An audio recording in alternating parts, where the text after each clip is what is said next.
Jack lived alone on the edge of a quiet village. He was an old soldier, now just a peaceful farmer. Every morning, he woke early and worked in his garden. Carrots, tomatoes, beans, he grew everything with care. His garden was his pride, his peace, his life. But one night, everything changed. It started with a sound. A soft rustle outside his window. At first, he thought it was just wind or maybe a raccoon. But then he heard it again, a slow, sneaky sound. Like someone moving between his vegetable rows. Jack picked up his flashlight and stepped out onto the porch. The night was quiet, too quiet. The moonlight spilled across the field. But the garden ahead looked dark. He moved forward carefully, his boots crunching softly on the grass. Then he saw it movement, fast and low. His light snapped toward it, and that's when he saw her.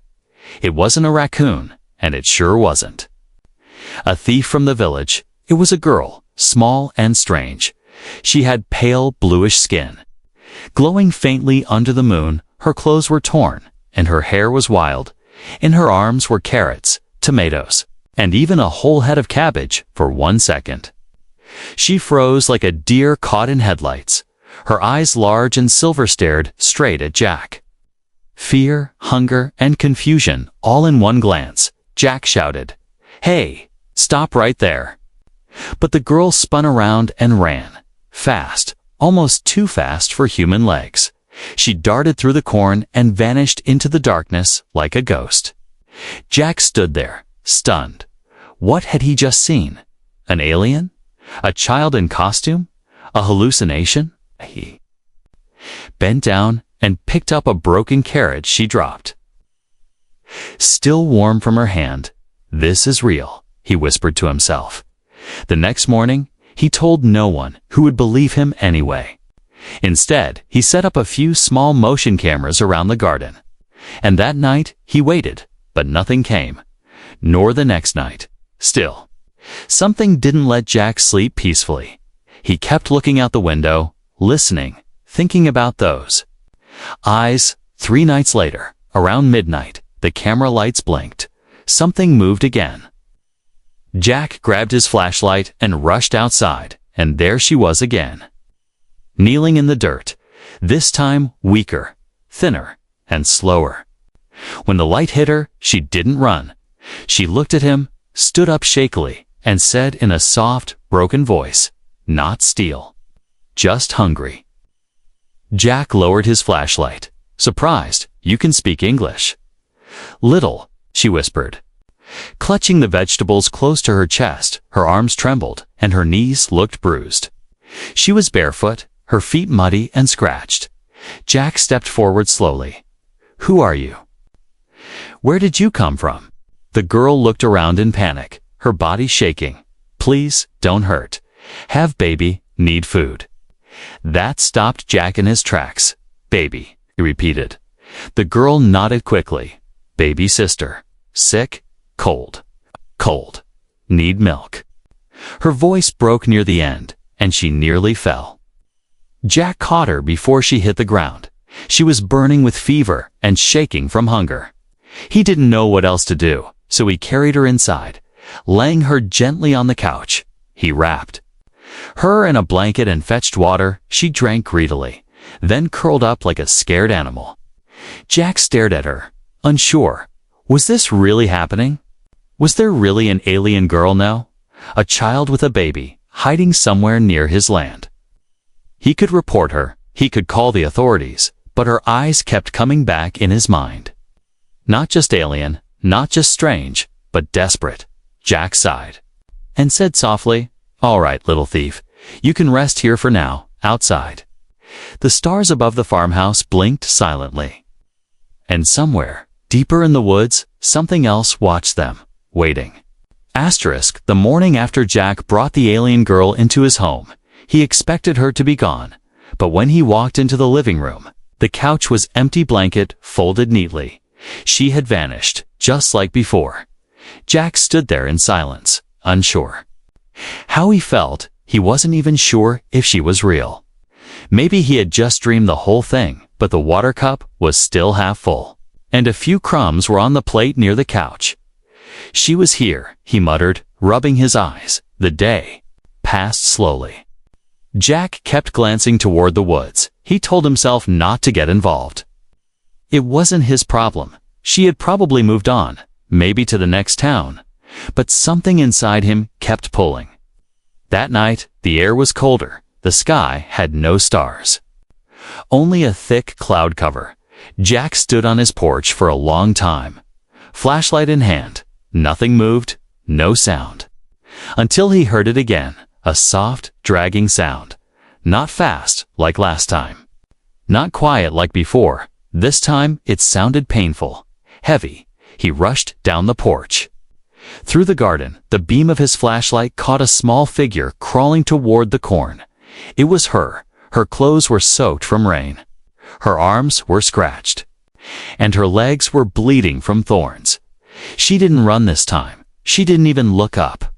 She collapsed near the carrot patch, still holding something tight to her chest. Jack ran over, his heart pounding. Hey, are you okay? She didn't answer. Just cradled a small bundle in her arms when Jack moved closer. He finally saw what it was. A baby, tiny, pale, and unmoving. Wrapped in cloth made from some kind of alien material. Its eyes were closed, its body too still. Jack's breath caught in his throat. The girl opened her mouth and spoke. Barely a whisper. Help. Please. Baby cold. No food. No heat. Without thinking, Jack picked both of them up. He didn't care about rules or aliens or danger. All he saw was a child who needed help and a baby who might not make it through the night. Back in his house, Jack turned on every heater he had. He found his old emergency supplies blankets, a bottle, a camping milk pouch.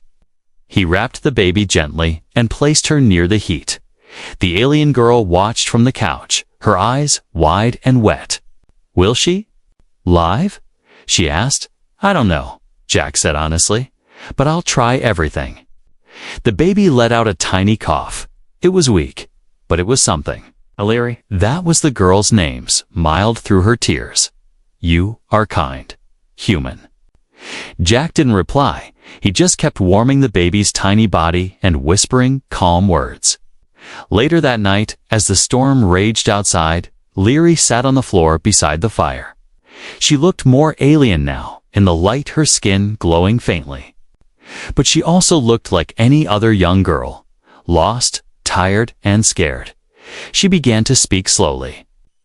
Piece by piece, I came from Zarin 4.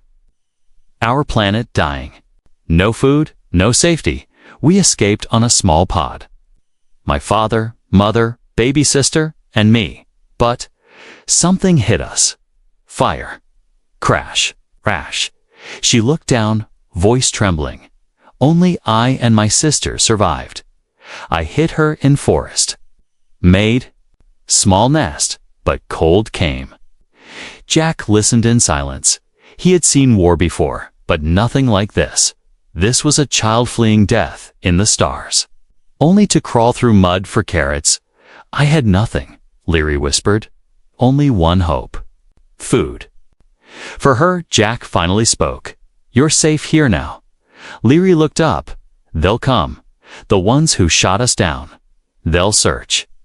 Jack leaned forward, eyes sharp again, like the soldier he used to be. Then they'll find me. Waiting, there was silence for a while. Only the sound of the baby's breathing. Soft and steady now. Leary lay down beside her sister and closed her eyes. Jack stood watch by the window all night.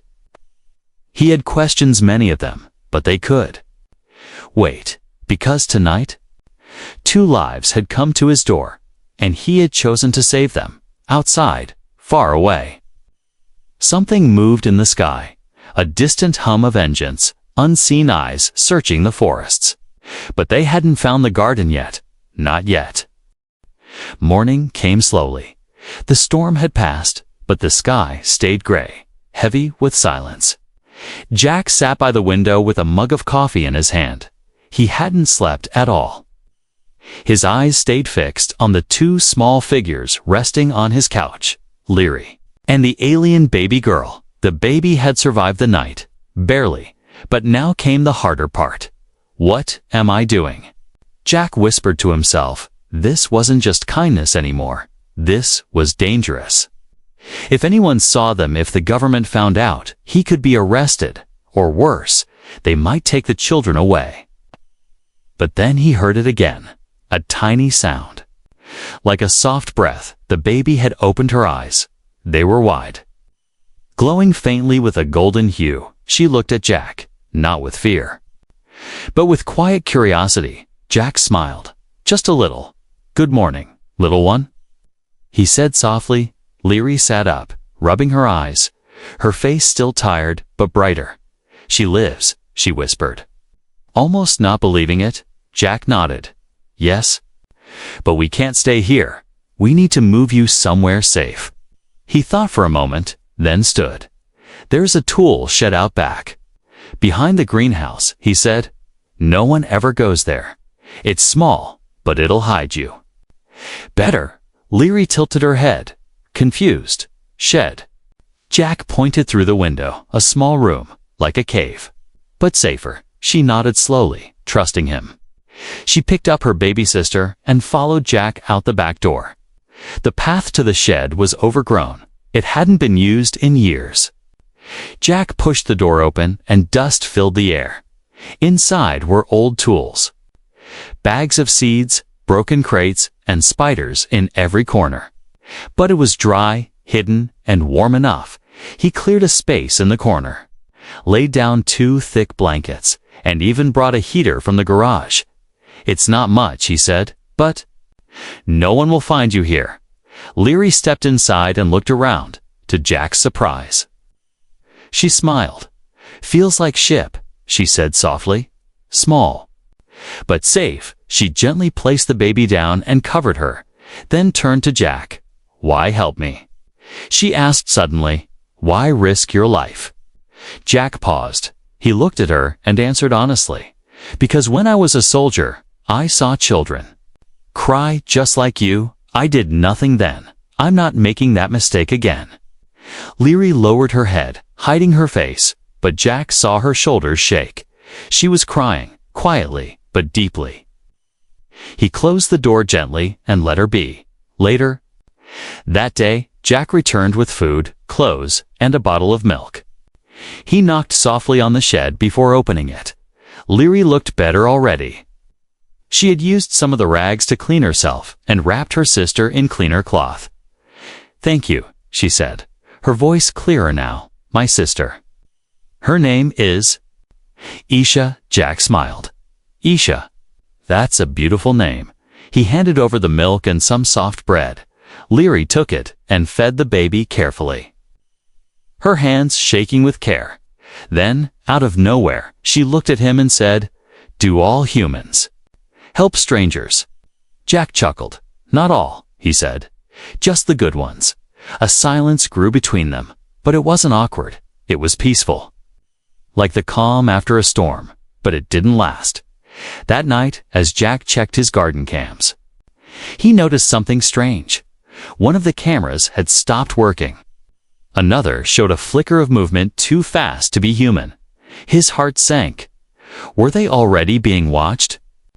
He grabbed his rifle not to use, but to prepare and walked outside.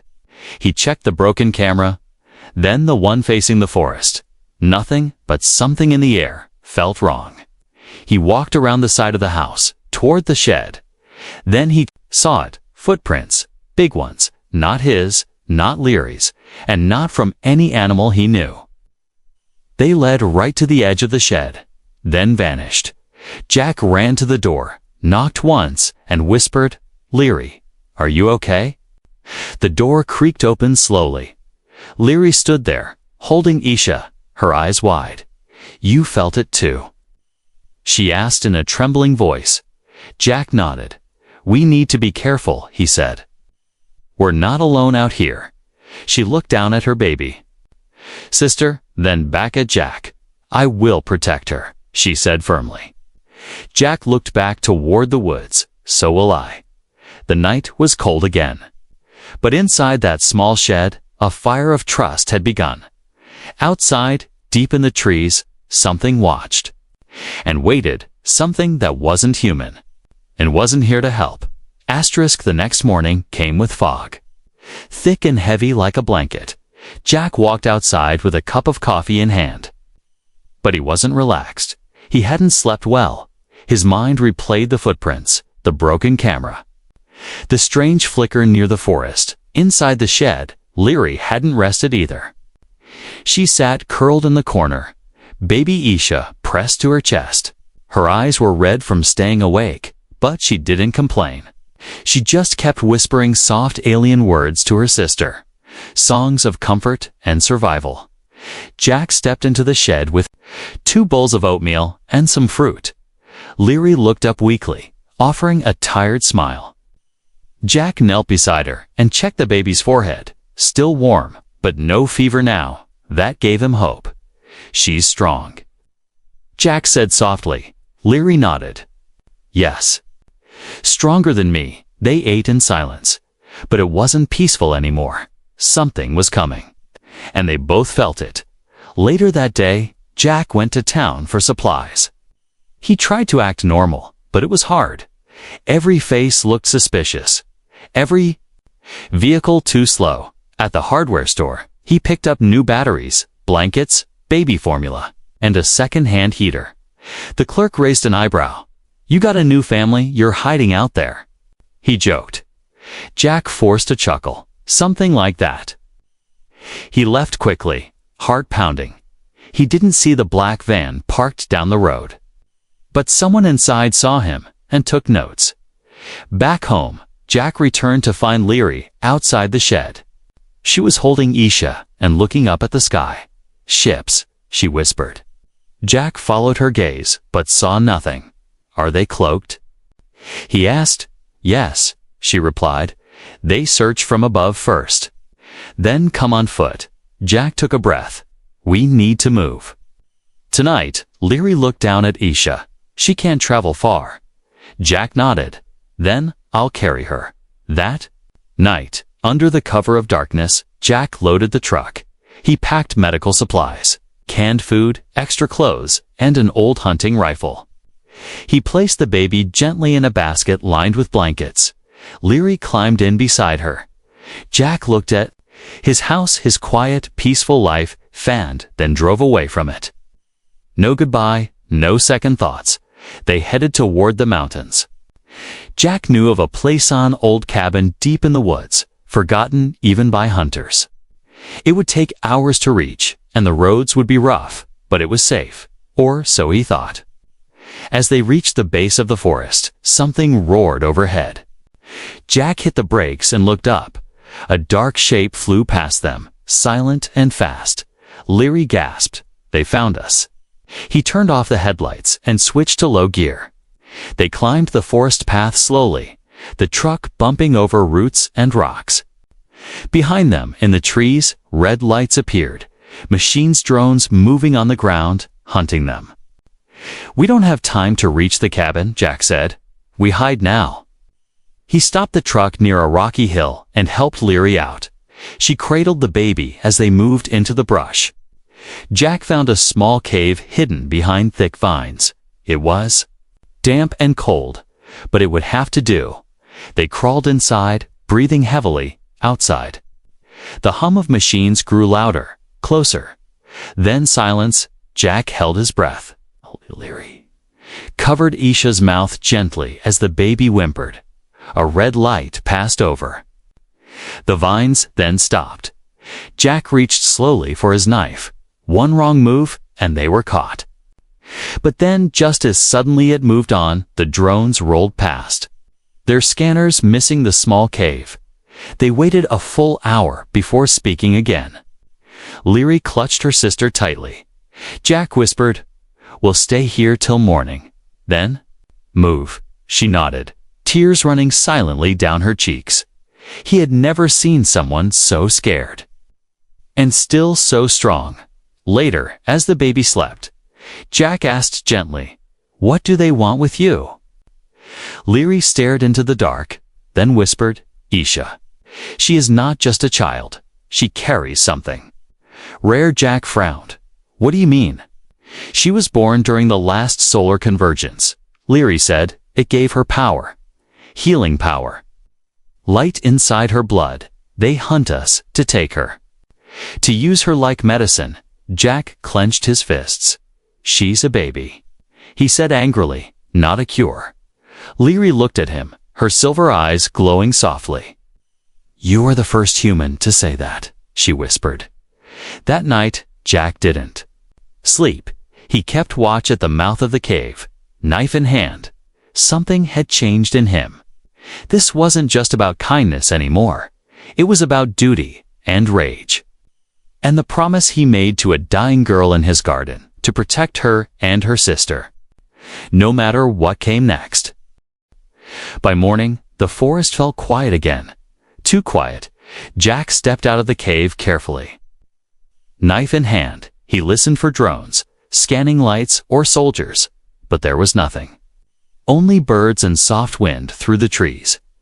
Back inside, Leary sat with Isha in her lap. The baby was awake and smiling faintly. That gave Jack hope, but Leary's face showed fear, not peace. They're not gone, she said softly. They're waiting. Jack didn't argue. He had seen enough in war to know. Sometimes silence was the loudest warning. We'll go. To the cabin, Jack said. It's deeper in the woods. Off-grid safe. He helped Leary into the truck again. Wrapped Isha carefully in a jacket. Then they drove slow and quiet. Following a hidden dirt trail, by noon they reached it. An old wooden cabin sat in a small clearing. Vines covered its walls. And moss had eaten the roof, but it still stood. Jack unlocked the rusted door and cleared a space inside. It was dusty but dry. There was a fireplace, a hand pump for water, and an emergency battery pack, enough for them to survive. Leary stepped inside and whispered, "It smells like trees." Jack smiled, because no one's lived here for years. He made a small bed for Isha near the fire and gave Leary a clean towel and shirt. She changed in the back room, then sat beside her sister. Jack went outside to check the perimeter. He didn't expect visitors so soon, but just before sunset. A black drone appeared above the trees, silent, watching. Jack saw it too late. It had already scanned him. He grabbed his old hunting rifle and fired. Boom! The drone sparked, fell, and crashed through the branches. But the damage was done. They knew. Back inside, Jack shut the doors and covered the windows. Leary stared at him with wide eyes. They found us. He nodded. They'll send people now. Maybe tonight. Leary looked down at Isha, who cooed softly. She reached out and touched Jack's arm. I'm scared, she whispered. He looked at her. Then crouched to her level. Me too, he said honestly. But I've fought worse. They spent the next hour preparing. Jack laid traps around the cabin wires, spikes, flares. He gave Leary a small metal rod. It was a stun baton from his old military gear. Only if they get close, he told her. Then came the knock. It wasn't loud, just a calm, slow knock. On the wooden door, Jack froze. Leary grabbed Isha and held her close. Another knock, then a voice. Mr. Jack Harper. We know you're in there. The voice was male, polite, almost a calm. We're not here to hurt you. We only want the girl. Jack picked up his rifle, aimed at the door. I don't care what you want, he shouted. Leave. The voice didn't change. She is not yours to protect, it said. She carries something valuable. Something that belongs to us, Leary whispered. Don't open. They lie. Always lie. Jack tightened his grip on the rifle. If you want her, you'll have to walk through me, he growled. A pause, then laughter. Soft and cold, so be it, the voice said. Suddenly, smoke grenades crashed through the windows. Jack covered Leary and Isha with his coat, then rolled toward the fireplace. He tossed a flashbang outside and dove behind a table. The cabin shook with the sound. Footsteps stormed in. Black armored soldiers with electric rifles. One grabbed Leary's arm, but before she could scream, Jack tackled him. The soldier hit the wall hard, groaning. Another aimed at Jack, but Leary struck him with the stun baton, sparks flying. He dropped like a stone. Jack fought like a wolf, silent, fast, and brutal. He knocked down one, then two, but then another man stepped in. Not armored, just tall and calm, the same voice from outside. He raised his hand. "Enough," he said. Everyone stopped. "I don't want blood," he said. "Give us the baby." "And we walk away," Leary screamed. "No, she's my sister." The man looked at Jack. "You don't even know what she is." Jack's voice shook with rage. "I know what she's not. She's not yours." The man smiled darkly. "She's not even yours either." Jack raised his rifle. "But she's under my roof," he growled. "And that makes her mine to protect." The room went still. Then the baby cried loud, piercing. A strange golden light filled the cabin. Everyone froze. The soldiers backed away in fear. The calm man's eyes widened. "She's activating," he whispered. "We're too late." Jack stepped in front of the sisters.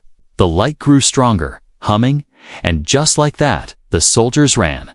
The man vanished into the woods, and Jack dropped to his knees, staring at the baby, glowing like a star in the dark. "Isha," he breathed. "What are you?" Leary hugged her baby and whispered, "She is hope." The cabin still smelled like smoke. Broken glass littered the floor, and the walls were scorched from flashbangs. Jack sat by the fireplace, staring at the strange golden light that had come from Isha. He still didn't understand what she had done, but it had scared those soldiers badly enough to make them run. Leary rocked the baby in her arms, her voice low and soothing. Isha was calm again, her glow fading, but something had changed. Even Jack could feel it. She was no longer just a baby. She was something more. "We can't stay here," Jack finally said. "They'll return, and next time, they won't just knock." Leary didn't argue. She looked tired, but ready. "I'll go wherever you take us," she whispered. Jack packed quickly. He filled 2 backpacks with food, formula, first aid, batteries, and a map. He wrapped Isha tightly in warm blankets and placed her in a sling across Leary's chest. "Where are we going?" she asked. Jack glanced at the map. "There's an old military outpost in the northern mountains," he said. "It's abandoned, but I know the codes. There are tunnels underneath, and it's shielded. The hike would be brutal, thick snow, rocky terrain, and long trails." But they had no choice. By the next morning, they were deep in the forest. Birds flew overhead, and the wind bit at their skin. Jack led the way with a compass. Boots crunching over frozen leaves, Leary followed silently, holding her sister close. They walked for hours, stopping only to drink and feed the baby. At one point, Leary's legs gave out. Jack caught her quickly, helping her sit. "You okay?" he asked, breathing hard. She nodded slowly. "Yes, just dizzy." He gave her water and shared a protein bar. She smiled a little. "Your food tastes like rocks." Jack laughed for the first time in days. "Yeah, welcome to Earth rations." But the moment of peace didn't last. A strange hum filled the air, distant but growing louder. Jack grabbed his binoculars and climbed a nearby ridge. There on the horizon a black ship hovered low over the trees, sleek, sharp, and silent. "There. Tracking us," he muttered. He rushed back down. "We move now." Leary didn't question. She stood, even though her legs shook. They hiked into the mountains by evening. The cold was sharper there. Jack's jacket was old but thick, and he gave Leary his scarf. "I'll be fine," he said when she hesitated. She looked at him and whispered, "Thank you, Jack, for everything." Night fell fast. They found a cave and lit a small fire using Jack's survival kit. The heat was weak, but it kept them alive. Leary curled up near the fire with Isha, who was now asleep. Jack sat nearby, watching the entrance. His rifle in hand, he couldn't sleep. His mind raced with questions. Why was this baby glowing? Why did the soldiers run instead of fighting? What did activating mean? Then Leary spoke. "You want to know the truth?" she said quietly. Jack looked at her. She sat up, holding Isha, when my people discovered the light gene. We thought it was a myth, but some children born under rare stars carried it. It gives them power. Not like weapons, but life. Life. Jack asked. "Yes," she said. "Healing, energy, even, balance. That's why they want her." Jack leaned closer. Balance. They believe Isha could cure sickness, even bring peace. 2 broken planets, but she's just a child, not ready. If they take her, they'll force her to give too much. Jack clenched his fists so they'll drain her dry. Leary nodded. "And I won't let them," she said, fire in her voice. Suddenly, a faint beep echoed from Jack's bag. He grabbed it fast and pulled out a tracker. A red dot blinked on the screen. Someone had pinged an old emergency signal nearby. Jack narrowed his eyes. "That's not one of ours," he whispered. "They're here." Leary stood fast, clutching Isha. "What do we do?" Jack grabbed the bags and doused the fire. "We move again." "We're close to the outpost." They stepped back into the freezing night. Snow started to fall, but Jack knew the mountain path. If they reached the cliffs, he could open the hatch to the underground base. As they walked, a sudden voice rang out from the trees. "Stop right there, human." Red lasers lit the forest. Figures in dark armor stepped forward, weapons raised. Jack shielded Leary and shouted, "You're not taking them." One of the soldiers stepped closer. "We don't want the child," he said. "We want you, Jack." "Harper," Jack froze. "What?" "You served in the Terran Black Ops, Project Lazarus," the soldier said. "You were exposed to the same energy once. Remember?" Jack blinked, stunned. He had buried that part of his life deep, but now it all returned. The mission, the strange temple, the glowing core. Leary looked at him with wide eyes. "You carry the light too," she whispered. The soldier smiled.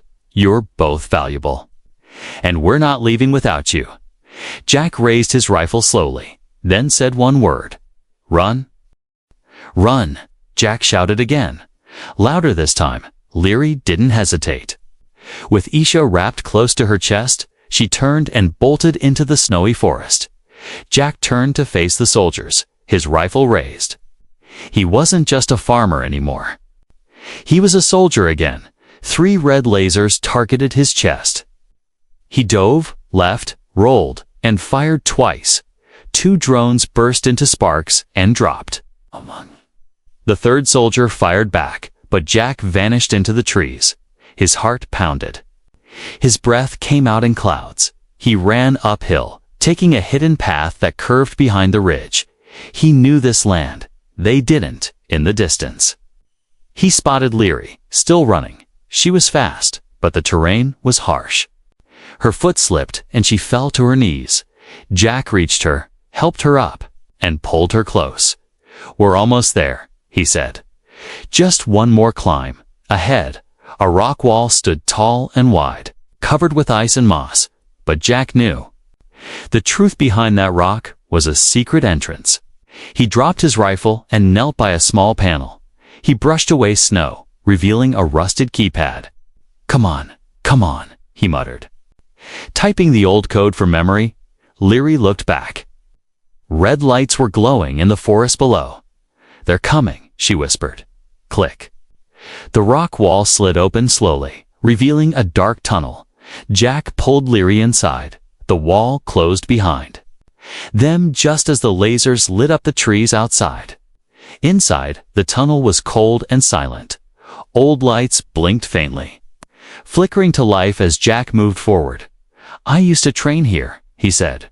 "We tested weapons, armor, secret tech." He turned to Leary. "If we're lucky, we'll find something we can use." They reached the main room, large metal hall filled with dust and crates. Jack powered up the emergency system.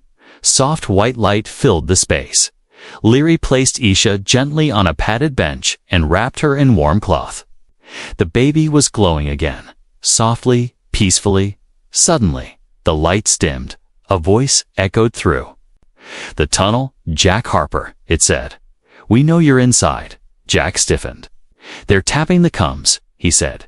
He moved to a nearby console, activated the defense grid, and locked all doors. Leary stepped beside him. "They'll break in," she whispered. Jack nodded. "I know," he looked at her with serious eyes. "But they're not taking you or the baby." Leary's voice broke. "You can't stop them alone." Jack smiled softly. "I'm not alone," he said. He turned to a locked locker in the wall and opened it.